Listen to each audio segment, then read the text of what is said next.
नमस्कार साथियों, MS Raju Khedli YouTube channel पर आपका हार्दिक अभिनंदन स्वागत है। हम आपके लिए पॉलिटी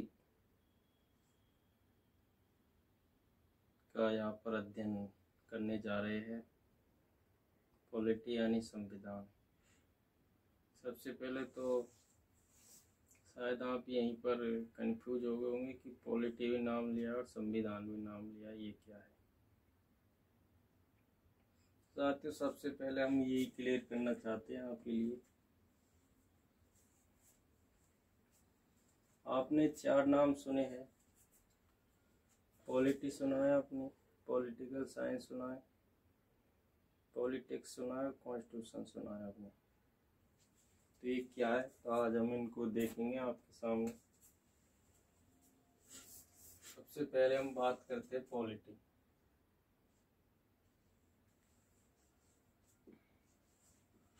पॉलिटी, दूसरा बात करें हम पॉलिटिकल साइंस,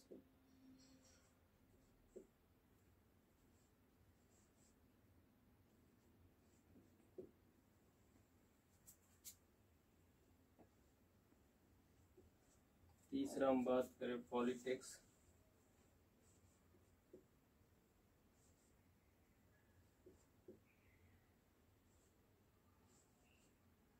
अगर हम नंबर 4 की बात करें कॉन्स्टिट्यूशन।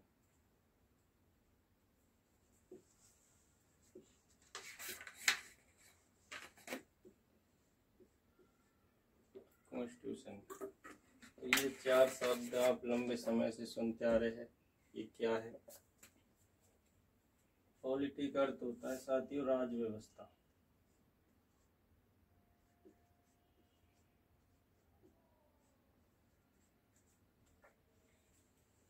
राज व्यवस्था।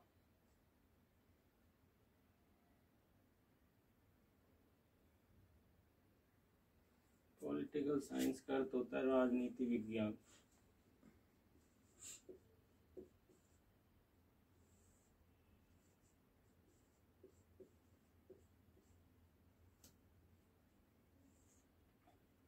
पॉलिटिक्स का अर्थ होता है राजनीति।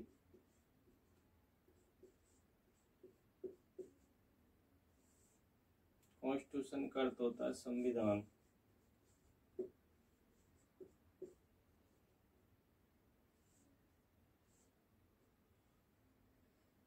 ये क्या है?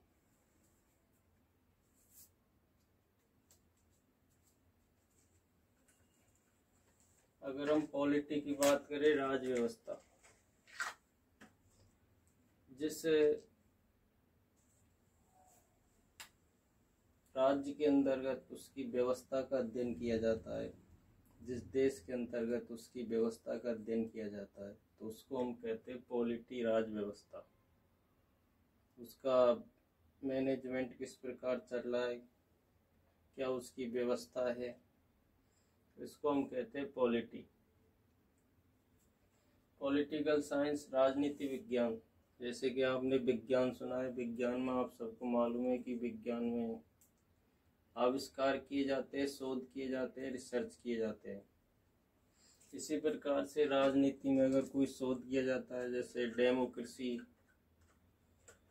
अच्छी है या फिर तानाशाही, अधिनायक तंत्र, राजतंत्र, कौन सी व्यवस्था अच्छी है, कौन जिसमें शोध किए जाते हैं, उसको पॉलिटिकल साइंस कहते हैं।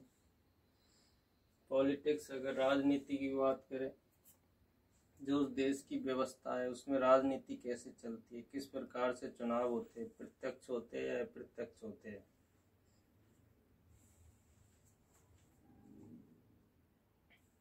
कौन किस प्रकार से PM बनता है, किस प्रकार से CM बनता है, किस प्रकार से चुनाव लड़े जाते हैं।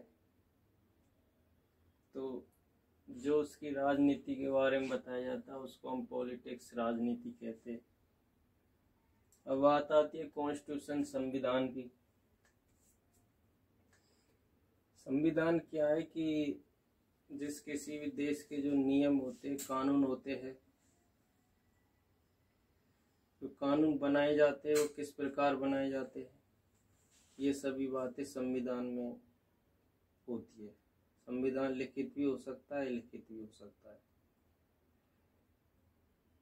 तो ये आपने यहाँ देखी। और अगर हम तीनों में एक चीज देखना चाहे तो आपने देखा होगा तीनों में एक कॉमन है, पॉली पॉली पॉली। जो ये पॉली है, पॉलिस,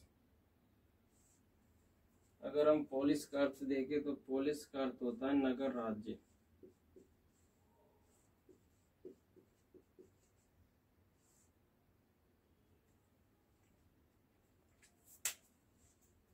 यानी तीनों में ही नगर शब्द आया है। नगर के अंतर्गत जो व्यवस्था पाई जाती है उसकी, चाहे वो व्यवस्था कैसी है, राजनीति की है या रिसर्च की है या फिर सामान्य व्यवस्था है, तीनों में एक शब्द आता है पोलिस, जिसको नगर राज्य कहते हैं। उसके बाद आपने जो ये राज्य शब्द आ रहा है, ये राज्य क्या है, हम इसको भी आपके सामने परिभाषित करना चाहते हैं। साथियों, राज्य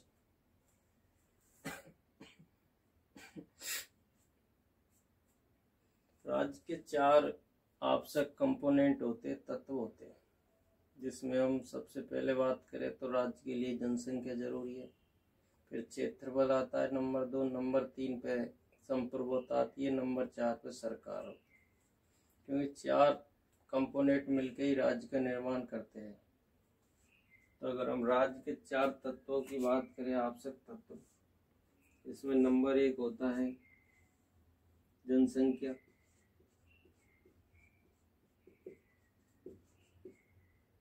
जनसंख्या। अगर हम नंबर 2 की बात करें, नंबर 2 होता है क्षेत्रफल।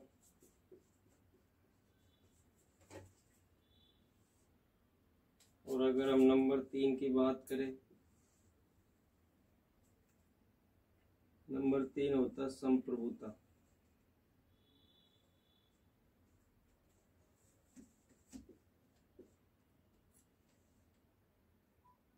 संप्रभुता। और अगर नंबर 4 की बात करें तो नंबर 4 होता है सरकार।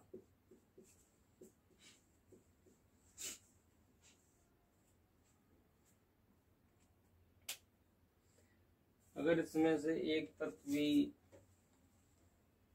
नहीं होता, अगर 4 तत्व कंप्लीट नहीं होते तो हम उसको राज्य नहीं कह सकते, पूर्ण राज्य नहीं कह सकते।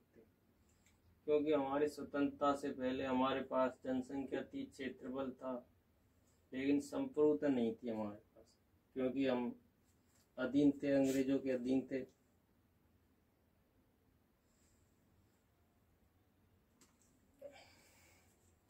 और अगर हम बात करें,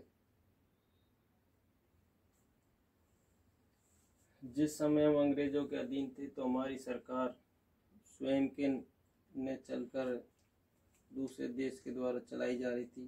तो उस समय हम पूर्ण राज्य की स्थिति में नहीं थे, हम स्टेट की। जब हमें स्वतंत्रता मिली तो हमारे पास संप्रभुता ही आई थी और अपनी सरकार भी आई थी। तो इसलिए हम उसके बाद राज्य शब्द की परिभाषा में, उससे पहले अधिराज्य होता है, उसमें थे।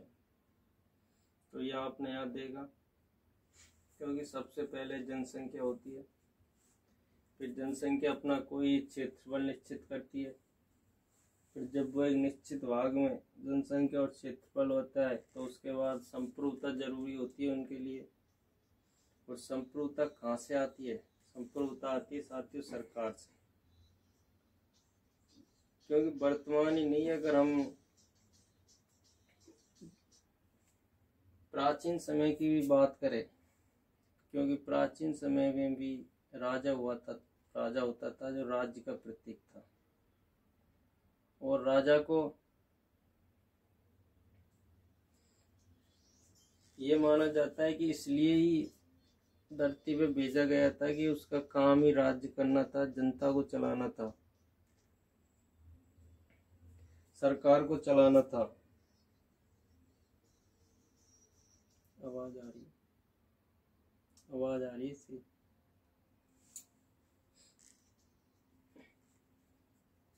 तो यहाँ आपने यहाँ देखा, और आपको मालूम है कि साथियों, जो हमारा YouTube चैनल है MS राजू खेड़ली, उसको आप अधिक से अधिक लाइक करो, शेयर करो, सब्सक्राइबर करो, ताकि प्रत्येक जरूरतमंद विद्यार्थी के पास हमारी सेवा पहुंच सके। YouTube चैनल है हमारा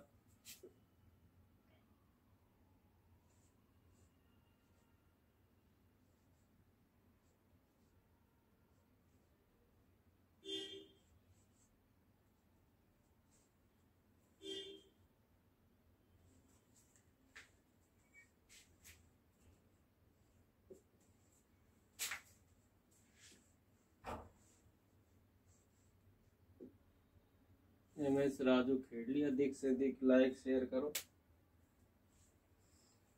तो हमने ये देखी पॉलिटी में। अब हम साथियों संविधान की बात करते हैं, कॉन्स्टिट्यूशन।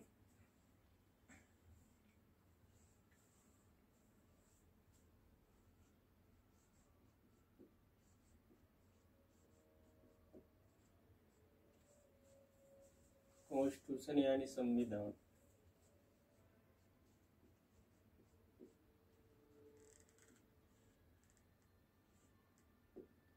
संविधान अगर हम विश्व के संदर्भ में बात करें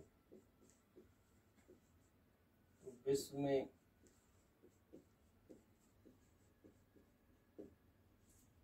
सबसे पहले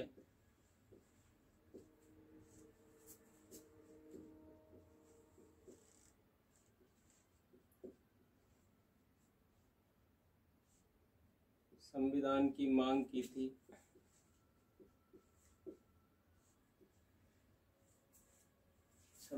मांग की थी अमेरिका ने।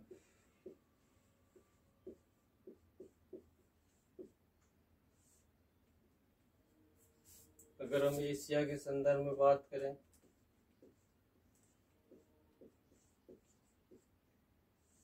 एशिया में सबसे पहले संविधान की मांग करी थी जापान ने।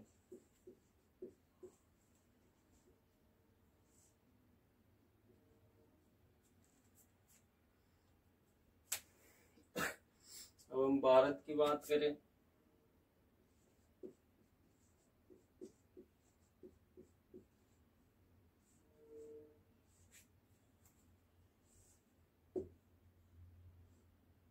भारत के संविधान की मांग लंबे समय से चल रही थी। प्रथम विश्व युद्ध के समय में भी महात्मा गांधी ने संविधान की मांग की थी, स्वतंत्रता की मांग की थी। तो इंग्लैंड वासियों ने विश्वास दिलाया गांधी जी को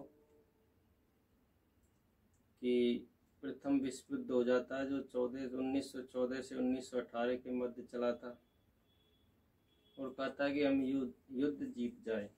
इसलिए महात्मा गांधी ने अधिक से अधिक भारतीयों को प्रथम विश्व युद्ध में शामिल किया। लेकिन युद्ध जीतने के बाद अंग्रेजों ने इस तरफ कोई ध्यान नहीं दिया। इसलिए साथियों या गांधी जी को भर्ती करने वाला एजेंट भी कहा जाता है। और अगर हम उसके बाद बात करें सबसे पहले भारत में,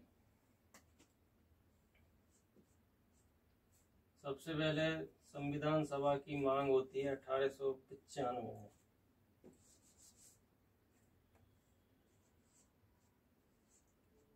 क्योंकि जो संविधान बनेगा, संविधान एक संस्था के माध्यम से बनता है, संविधान सभा। और संविधान का निर्माण कौन करेगी? संविधान सभा करेगी। सबसे पहले संविधान बनेगा, संविधान सभा बनेगी, उसके बाद संविधान बनेगा। और अगर हम थोड़ा सा यहाँ आपको क्लियर करें कि संविधान क्या है। संविधान साथियों एक दस्तावेज होता है जिसमें वर्तमान एवं भविष्य की सरकार के लिए नीति निर्माण, मार्गदर्शन और कानून होते हैं कि किस प्रकार सरकार को चलाया जाए, किस प्रकार जनता की इच्छा और आकांक्षाओं का ध्यान रखा जाए। ये सभी नियम कानून संविधान में लिखे होते हैं।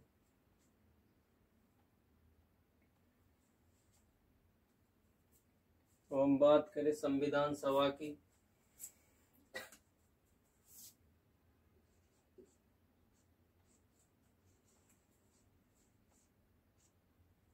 सबसे पहले 1895 में स्वराज्य विधेयक में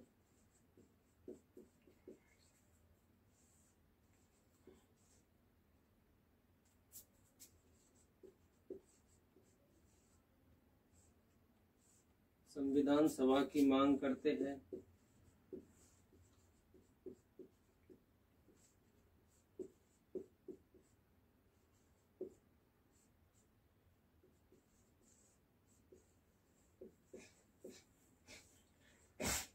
संविधान सभा की मांग करते हैं बाल गंगाधर तिलक।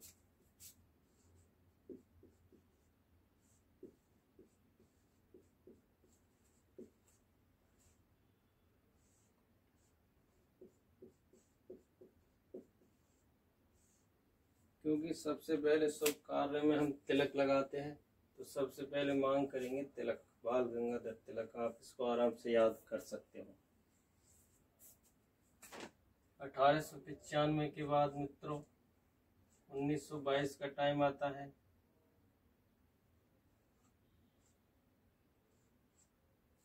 उन्नीस सौ 22 में महात्मा गांधी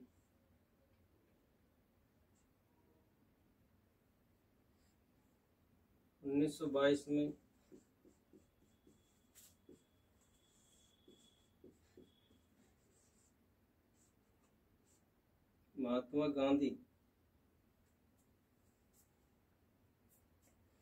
1922 में महात्मा गांधी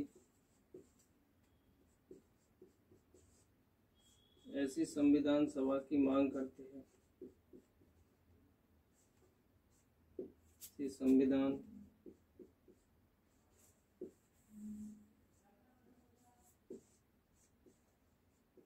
ऐसी संविधान सभा की मांग करते हैं जो भारतीयों की इच्छा के अनुसार हो।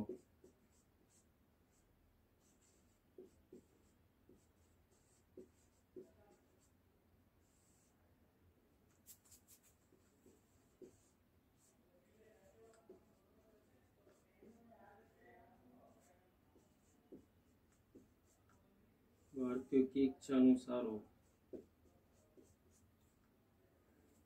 अगर अब हम बात करें,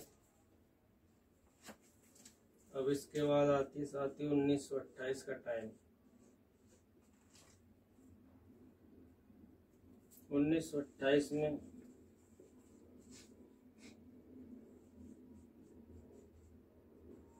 मोतीलाल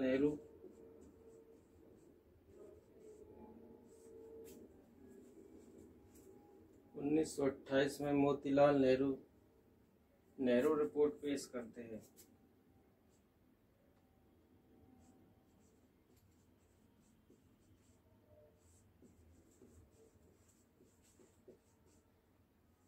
नेहरू रिपोर्ट पेश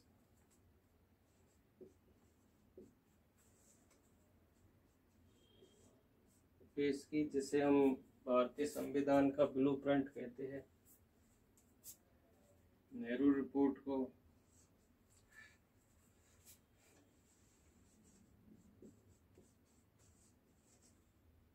भारतीय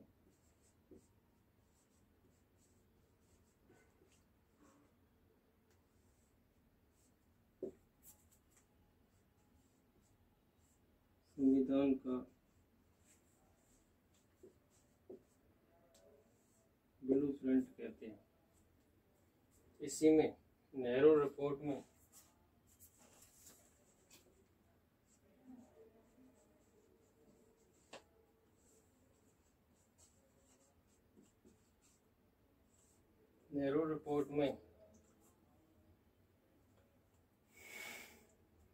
पहली बार भारतीयों की ओर से लिखित रूप से संविधान सभा की मांग की गई थी।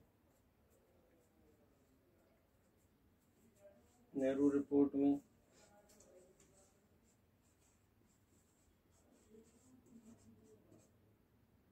भारतीयों की ओर से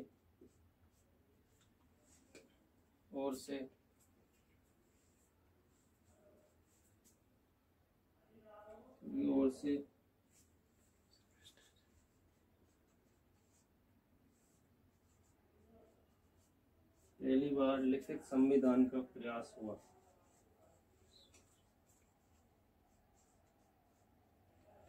लिखित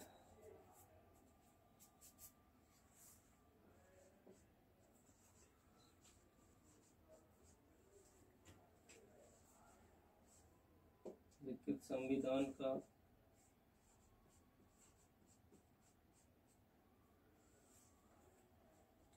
प्रयास हुआ।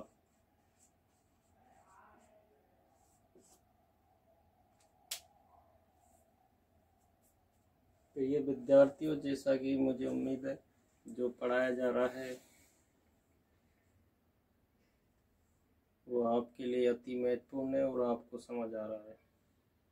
फिर भी अगर आपको कहीं भी कोई दिक्कत है किसी भी प्रकार की, तो आप कमेंट करके अपनी समस्या को बता सकते हैं, क्योंकि आपकी कमेंट, आपकी समस्या मेरी समस्या होगी। और जितना आप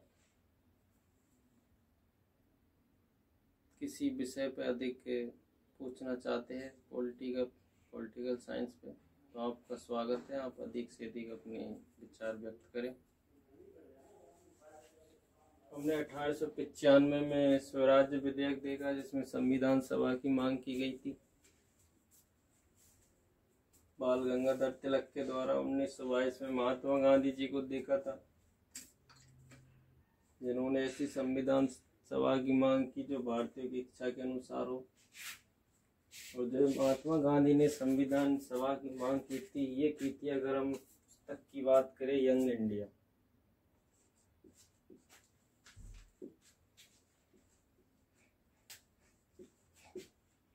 महात्मा गांधी ने किस में मांग करी थी? यंग इंडिया में। 1928 में मोतीलाल नेहरू की अध्यक्षता में नेहरू रिपोर्ट पेश की गई थी, जिसे हम भारतीय संविधान का ब्लूप्रिंट कहते हैं।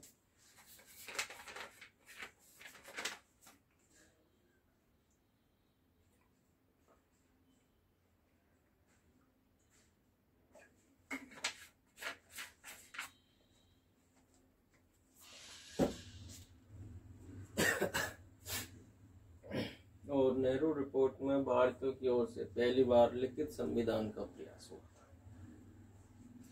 अब जो अगली हमारी महत्वपूर्ण डेट आएगी, जैसा कि मुझे विश्वास है आप साथ के साथ नोट करते जा रहे हो,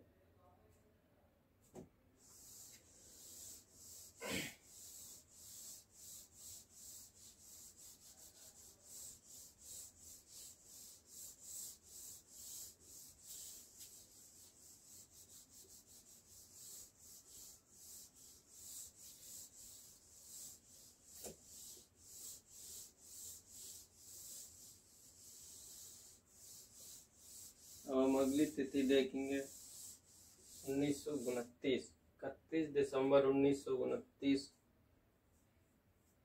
जिसमें लाहौर अधिवेशन होता है। और लाहौर अधिवेशन में 26 जनवरी को स्वराज्य दिवस मनाने की घोषणा की जाती है कि प्रत्येक 26 जनवरी को स्वराज्य दिवस मनाया जाएगा। और जो पहला स्वराज्य दिवस मनाया गया वो 26 जनवरी 1930 को मनाया गया था। तो हम बात कर रहे थे लाहौर अधिवेशन।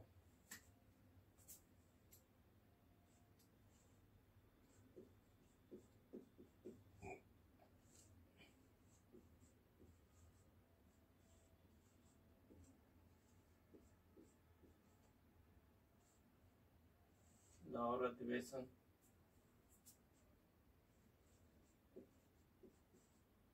31 दिसंबर 1929 को होता है रावी नदी के तट पर।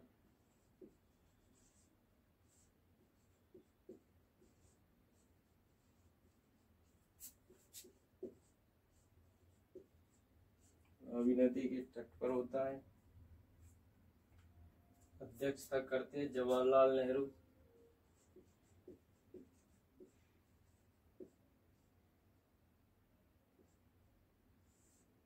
अध्यक्षता करते हैं JL नेहरू।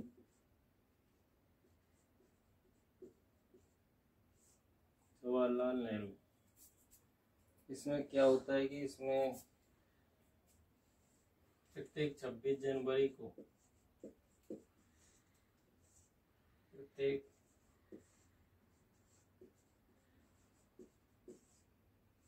26 जनवरी को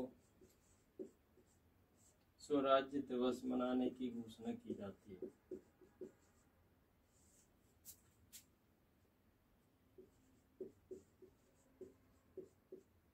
स्वराज्य दिवस मनाने की घोषणा।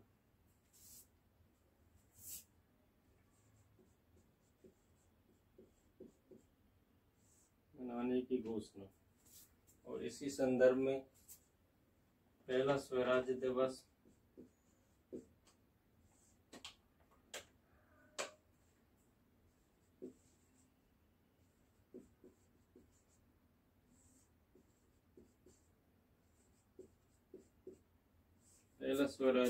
मनाया जाता है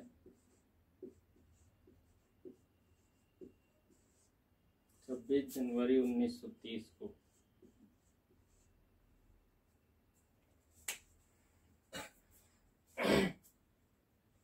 हम आपको थोड़ा सा अभी यहाँ पे क्लियर करना चाहते हैं कि 26 जनवरी 1930 को जो पहला स्वराज दिवस मनाया जाता है 26 जनवरी के दिन, आप सबको मालूम है कि हमारा संविधान 26 नवंबर 1949 को बन के तैयार हुआ था।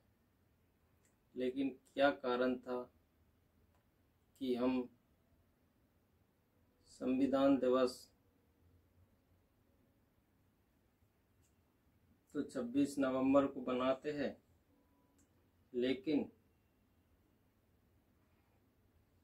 गणतंत्र दिवस 26 जनवरी को बनाते हैं। तो साथियों, इसमें यही कारण है कि जो 26 जनवरी को पहला स्वराज दिवस मनाया गया था, इस ऐतिहासिक तिथि को मद्देनजर रखते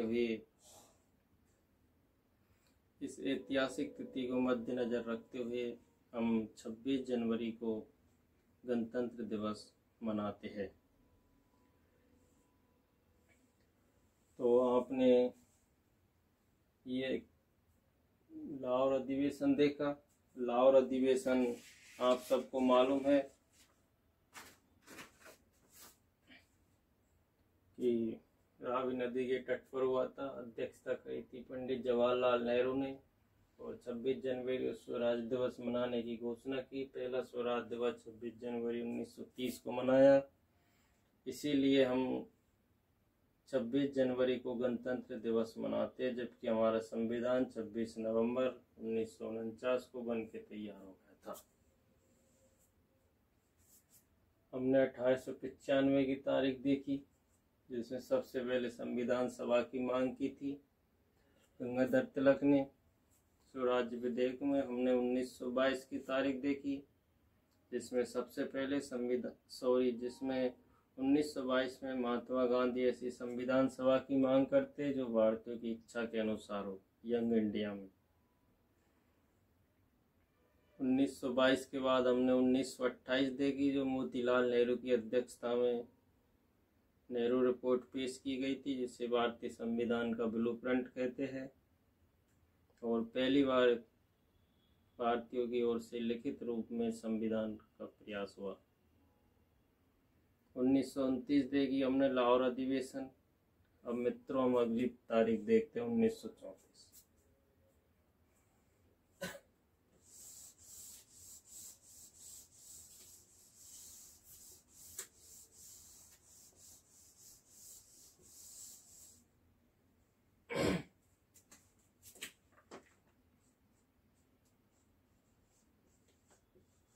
1934 में आते हैं वामपंथी नेता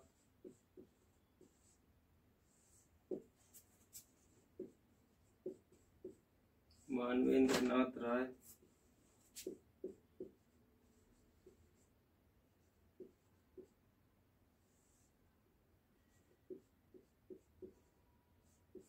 इनको हम एम.एन. राय भी कहते हैं, एम.एन. रॉय भी कहते हैं। तो औपचारिक रूप से संविधान सभा की मांग करते हैं।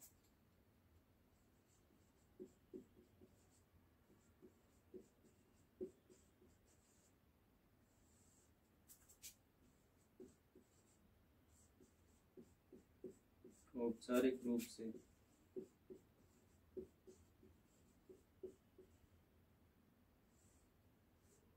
संविधान सभा की मांग करते हैं।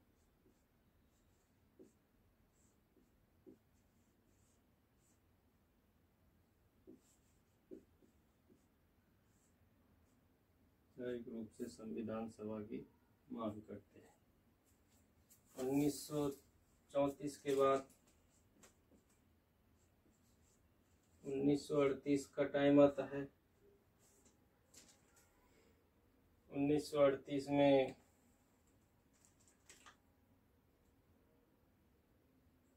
अगर हम 1938 की बात करें तो कांग्रेस की ओर से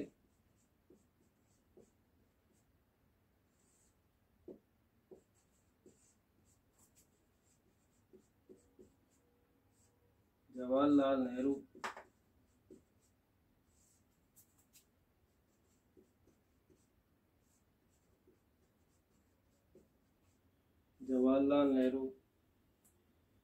बेशक मत अधिकार के आधार पर गठित होने वाली संविधान सभा की मांग करते हैं।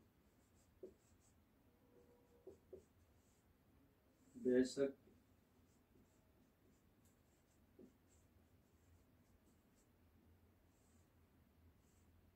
मत अधिकार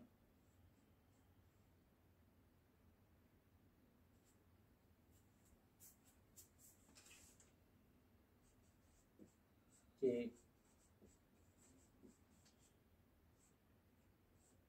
आधार पर गठित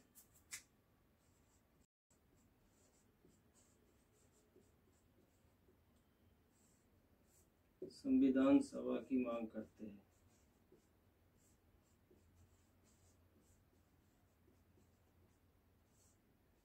संविधान सभा की मांग तथा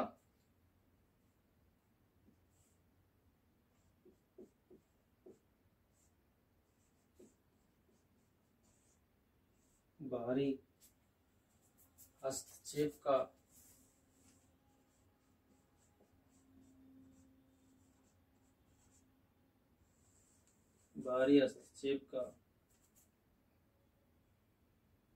विरोध बाहरी हस्तक्षेप का विरोध करते हैं। तो आपने 1934 में वामपंथी नेता एम.एन. राय ने औपचारिक रूप से संविधान सभा की मांग देखी। 1938 में कांग्रेस की ओर से पंडित नेहरू ने बेशक मताधिकार के आधार पर गठित होने वाली संविधान सभा की मांग की और बाहरी हस्तक्षेप का विरोध किया।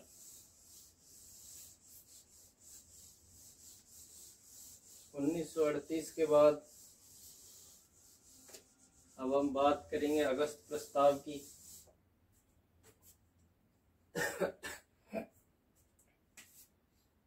उन्नीस सौ 1938 के बाद हम बात करते हैं अगस्त प्रस्ताव।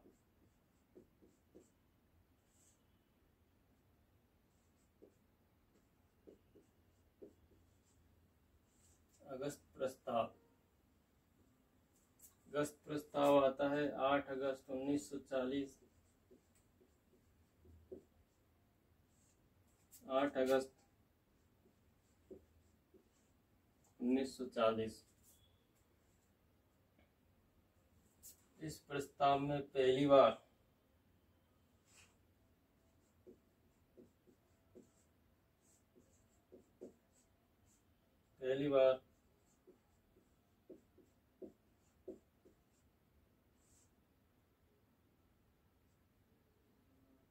पहली बार अंग्रेजों ने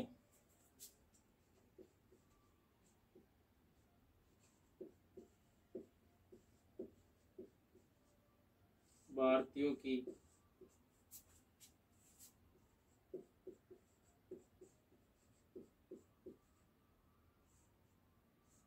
संविधान सभा की मांग को स्वीकार किया।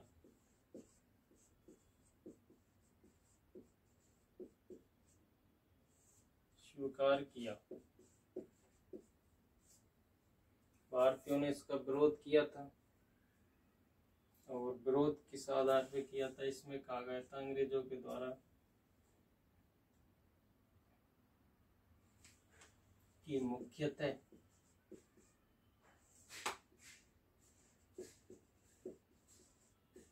भारतीय होंगे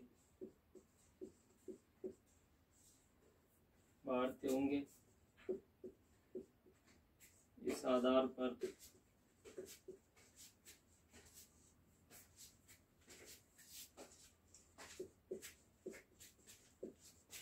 भारतीयों ने इसका विरोध किया।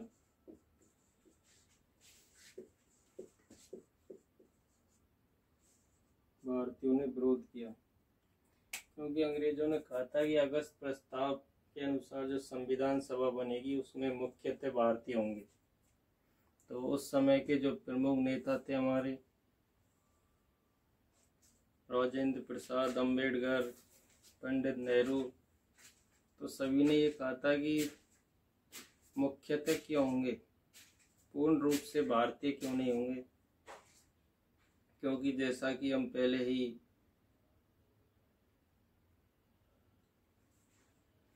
बाहरी हस्तक्षेप का विरोध कर चुके हैं 1938 में नेहरू। तो इस आधार पर भारतीयों ने इसका विरोध किया कि नहीं, हम ऐसी संविधान सभा को नहीं मानेंगे कि जिसमें ब्रिटिश सदस्य भी शामिल हो। तो ये 1940 का समय है और आपको मालूम है कि 1 सितंबर 1939 से द्वितीय विश्व युद्ध शुरू होता है।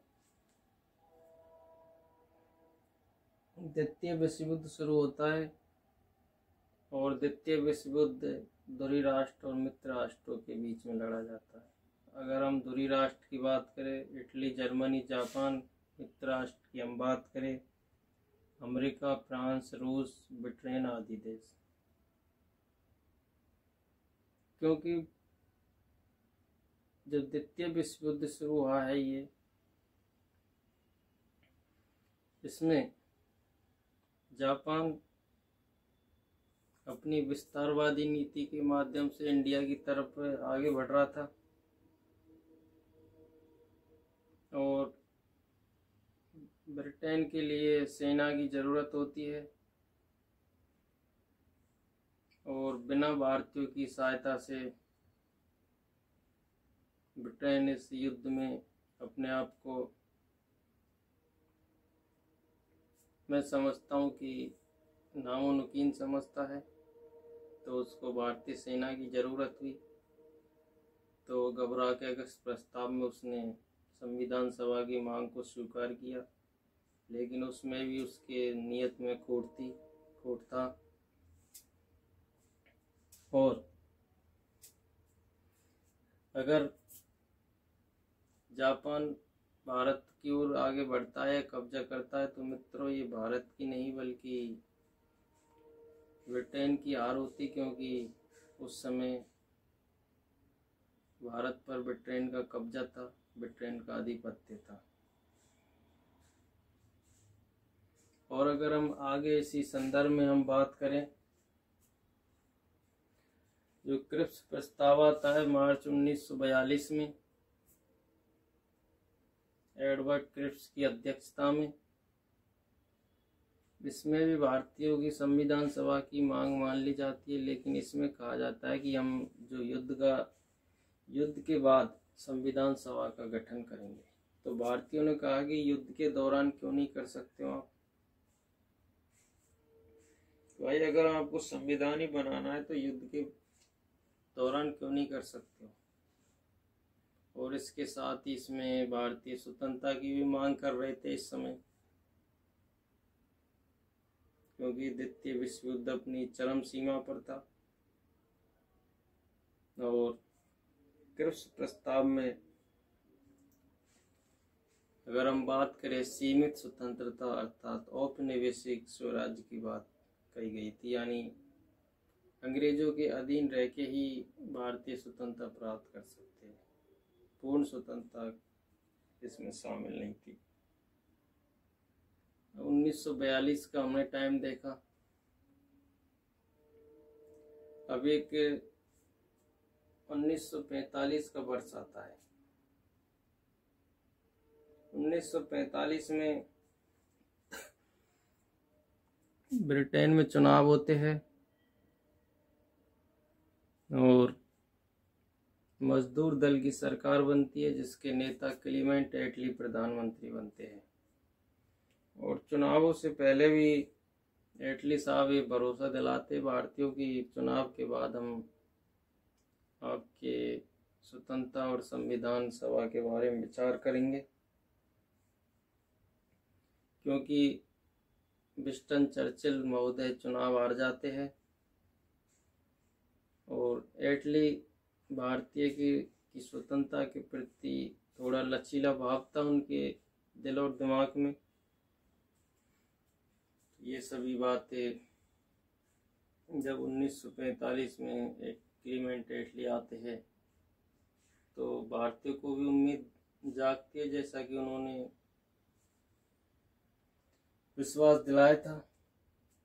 और 1945 में आपको मालूम है कि द्वितीय विश्व युद्ध भी समाप्त हो जाता है।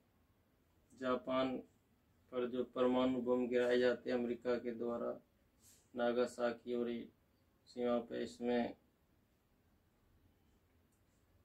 ब्रिटेन भी घबरा जाता है ताकि ऐसी स्थिति दोबारा नहीं बने। तो यहाँ से भारतीय स्वतंत्रता और संविधान सभा के गठन की उम्मीद आगे बढ़ती है।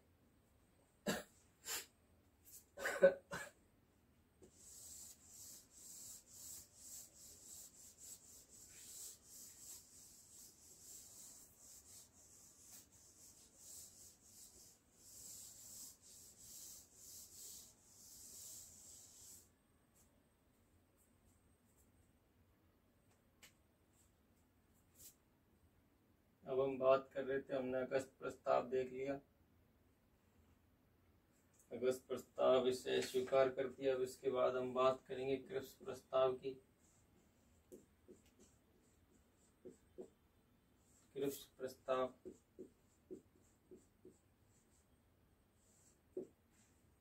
मार्च 1942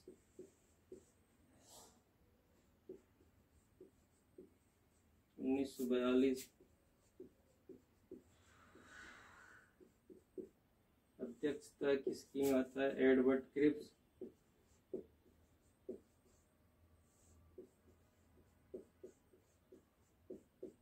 एडवर्ड क्रिप्स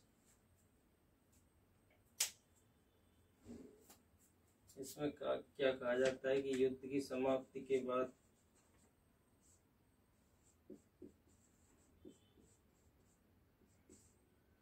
युद्ध समाप्ति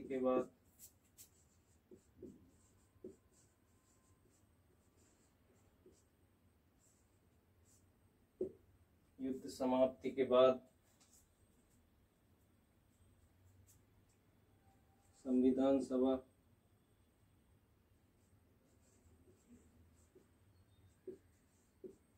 का गठन और इसमें सीमित स्वतंत्रता की बात की जाती है।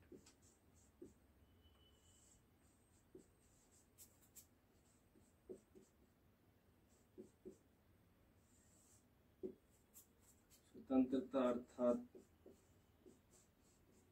औपनिवेशिक स्वराज्य।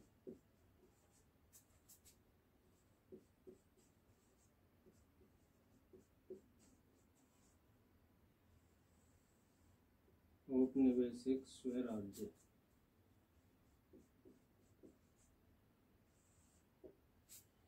और Mahatma Gandhi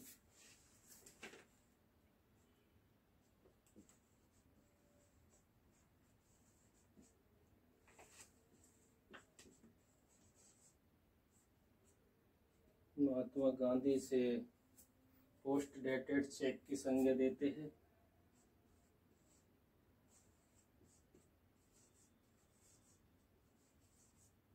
post dated cheque अर्थात हम बात करें उत्तरातिथि चेक,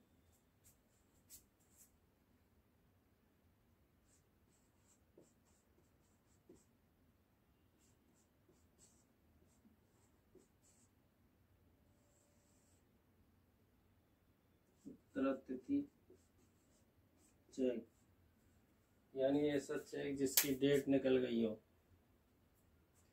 क्योंकि जब चेक की डेट निकल जाती है तो वो कोई काम का नहीं होता है। तो ये सभी बातें हमने इसमें क्रिप्स प्रस्ताव में देखी। मार्च 1942 एडवर्ड क्रिप्स की अध्यक्षता में युद्ध के बाद संविधान सभा का गठन। इस समय भारतीय संविधान सभाएं नई स्वतंत्रता की भी मांग कर रहे थे। इस आधार पर भारतीयों ने क्रिप्स प्रस्ताव को भी अस्वीकार कर दिया। तो हमने ये क्रिप्स प्रस्ताव देखा 1942 में, जैसा कि हमने आपको बता दिया था अभी। क्लीमेंट एटली साहब मजदूर दल की सरकार आ जाती है। जब मजदूर दल की सरकार आती है तो इसके बाद जो अगला क्लीमेंट एटली साहब प्रस्ताव भेजते हैं नया, उसको हम कैबिनेट मिशन के नाम से जानते हैं। क्योंकि आप सबको मालूम है कैबिनेट मिशन, इसका नाम क्यों था कैबिनेट, क्योंकि इसमें क्लीमेंट एटली कैबिनेट के सदस्य होने के कारण इसका नाम कैबिनेट रखा गया था। हम अगर इसकी स्थापना करें 19 फरवरी 1946 को कैबिनेट मिशन की स्थापना लंदन में हुई। भारत आया था 24 मार्च 1946 को। 3 सदस्य थे। पैट्रिक लॉरेंस इसके अध्यक्ष थे, AB Alexander, Edward Cripps. Patrick Lawrence भारत सचिव थे, एबी अलेक्जेंडर नेवी मंत्री थे, और अगर हम बात करें एडवर्ड क्रिप्स की तो एडवर्ड क्रिप्स व्यापार मंत्री थे। 16 मई 1946 को कैबिनेट मिशन ने अपनी रिपोर्ट दी थी, और जो रिपोर्ट दी थी कैबिनेट मिशन में, उस रिपोर्ट में बताया गया था कि भारत में संघ राज्य की स्थापना की जाएगी और एक संविधान सभा का गठन किया जाएगा। बरदो नंबर 3, जब तक संविधान सभा नहीं बनती है तब तक एक अंतरिम सरकार का गठन किया जाएगा।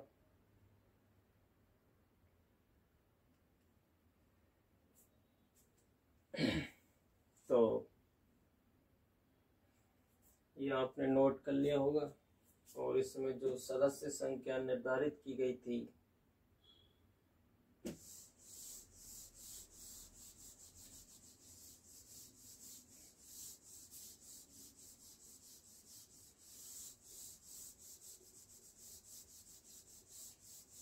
सबसे बड़ा सवाल यहाँ से खड़ा होता है कि जो 389 है इसकी सदस्य संख्या क्यों निर्धारित की गई थी।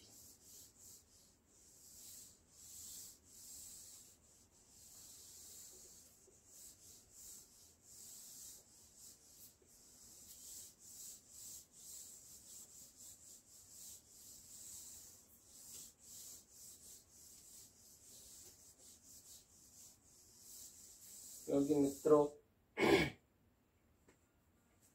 आप सबको मालूम है कि 10 लाख की जनसंख्या पर एक सदस्य चुना जाना था। 3 कैटेगरी में सदस्यों को बांटा गया था, सामान्य, सिख, मुस्लिम।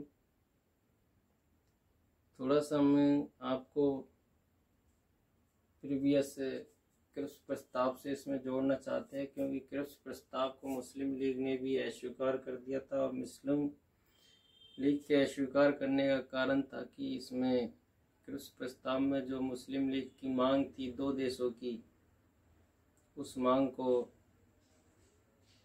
क्रिप्स प्रस्ताव में शामिल नहीं किया गया था। तो उसके बाद जो एक कैबिनेट मिशन आता है, इस कैबिनेट मिशन मुस्लिम लीग को भरोसा दिलाता है कि हम आपकी इच्छा और आकांक्षाओं पर उतरने की कोशिश करेंगे। उसी आधार पर इसको सांप्रदायिक भागों में बांटा गया था, सामान्य, मुस्लिम, सिख। सामान्य में मुस्लिम और सिख के अलावा, और आप सबको ये भी मालूम है कि जो 389 सदस्य थे, 389 सदस्य मित्रों 11 प्रांत हुआ करते थे उस समय। 11 प्रांत में से लिए गए थे, और ये 10 लाख की जनसंख्या पर एक सदस्य चुना गया था। 10 लाख पर एक सदस्य, 10 लाख पर एक सदस्य चुना गया था।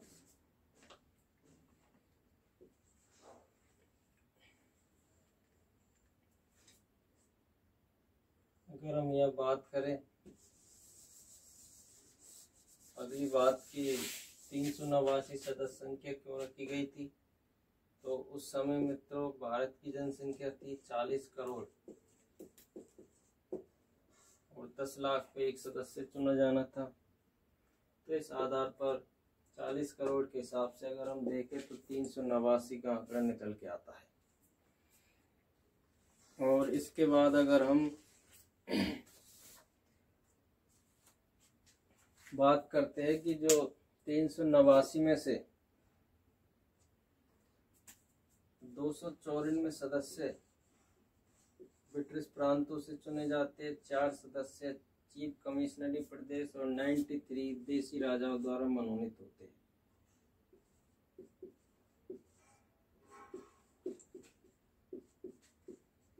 देसी राजाओं द्वारा मनोनीत।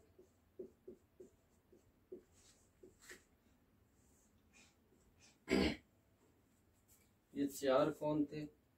आप बचपन से ABCD पढ़ते आए हो, जब से आप पहले दिन स्कूल में गए थे, तो सबसे पहले या दूसरे दिन या तीसरे दिन, जैसा कि मुझे उम्मीद है, अंग्रेजी में आपको A बोलना सिखाया होगा। तो हम दोबारा से यहाँ ABCD की बात कर लेते हैं।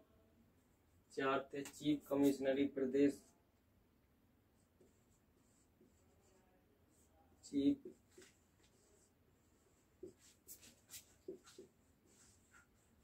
कमिश्नरी प्रदेश,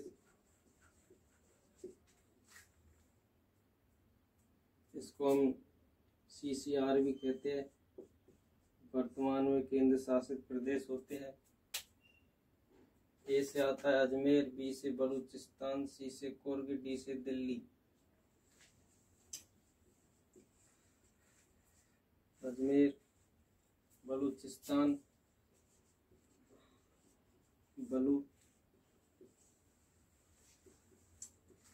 बलूचिस्तान जो पाक में है। C से आता है कुर्ग, जो कर्नाटक में है, और D से आता है दिल्ली।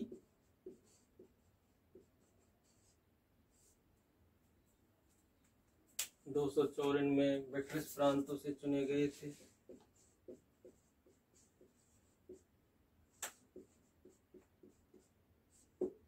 अब सवाल ये उठता है कि संविधान सभा के सदस्यों को निर्वाचित किया गया था या मनोनीत किया गया था, या फिर कैसे थी संविधान सभा, निर्वाचित थी या नहीं? मित्रों, संविधान सभा निर्वाचित भी थी और मनोनीत भी थी। क्योंकि इनका जो चुनाव आपको मालूम है 1935 के अधिनियम के अंतर्गत जो 1937 में पहली बार चुनाव हुए थे, उन चुने हुए सदस्यों के द्वारा संविधान सभा के 294 सदस्यों को चुना गया था।